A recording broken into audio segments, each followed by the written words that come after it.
पण एक गोष्ट मला हे मी तुला कधी बोलले नाहीये या निमित्ताने घे ऐक. काय?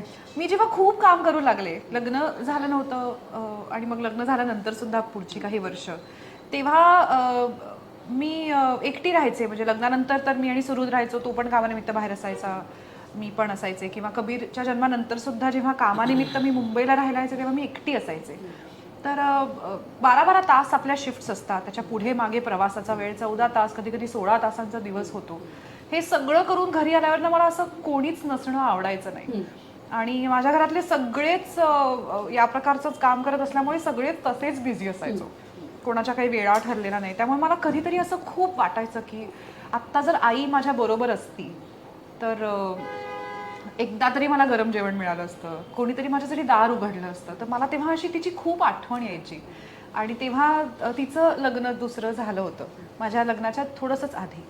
आणि तिने जेव्हा दुसऱ्या लग्नाचा निर्णय घेतला तेव्हा माझ्याशी जेव्हा ती बोलली होती तेव्हा मला खूप आनंद झाला होता की एकतर ह्याला ना हिंमत लागते पुन्हा एकदा आपलं आयुष्य उभं. बऱ्याचशा बायकांच्या मनात असं असतं की आता कोण ह्यात पडणार आहे.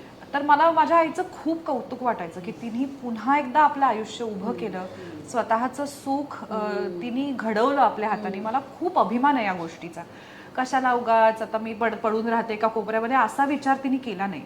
तिने तिचं घर, तिची मुलं, नवरा ह्यांच्याबरोबर एक नवीन नातं आणि त्या वयात ते करणं त्या वयामध्ये ऍडजस्टमेंट करणं ॲब्सोल्युटली डिफिकल्ट असतं. पण तिने ते केलं. त्याच्याबद्दलचे सगळे निर्णय आणि आम्ही एकत्रच घेतले. तर मला या गोष्टीचं खूप कौतुक वाटायचं. पण ते जेव्हा होत असतं ना तेव्हा आपल्याला ते खूप भारी आणि कौतुकास्पद वाटत असतं. किंवा तिच्या लग्नात मी साक्षीदार म्हणून सही केली आहे. तर ॲक्च्युली असं होतं की मी I gave my mother away. तर मला खूप आनंद व्हायचा. पण मग कधीतरी मनात ही गोष्टही यायची की का माझी आई माझ्याजवळ का नाही आहे.